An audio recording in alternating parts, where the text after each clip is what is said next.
Hey guys, welcome back to Shuttr'd, episode number 7. Basically, this episode we're going to talk about depth of field.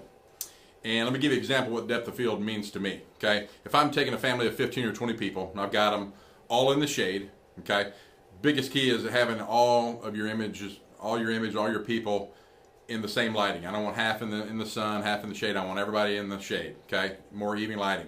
So if I got about 5 rows of people, I want everybody to be in focus, right? I don't want to be the first row in focus and everybody else is blurry. So the depth of field means is your depth of your image that you're trying to create. So those 5 rows that you've got, okay? So what you do is a little trick to the trade in the photography industry is you want to focus in on the middle row, middle person, okay? And what depth of field does, it goes back towards the camera and back the other way too. So let's say I got 5 feet of people that are deep. It's going to have everybody in focus. And normally you shoot f-stop about f11, f16 to be able to get that result. Okay. Now I use a particular flash during that time, and we'll get into the flash later. Okay. But when you're shooting in aperture mode or automatic, as you guys talk, is you really want to be able to keep everything, the even lighting the same, and a higher f-stop. Okay.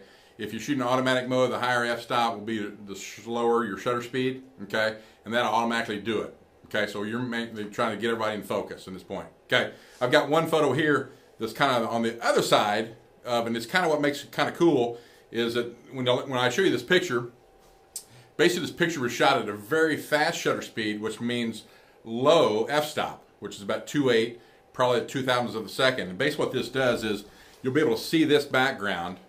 Okay, you'll see the images are perfectly in focus, and the background just goes crazy blurry. Okay, now this is kind of a neat look because people like this look. Now I've got 3 kids, and the people that shoot their kids, this is something that you might want to try, whether you use a flash or not. Basically, you're just going to use a smaller f-stop, and that's going to allow the background just to blow out completely.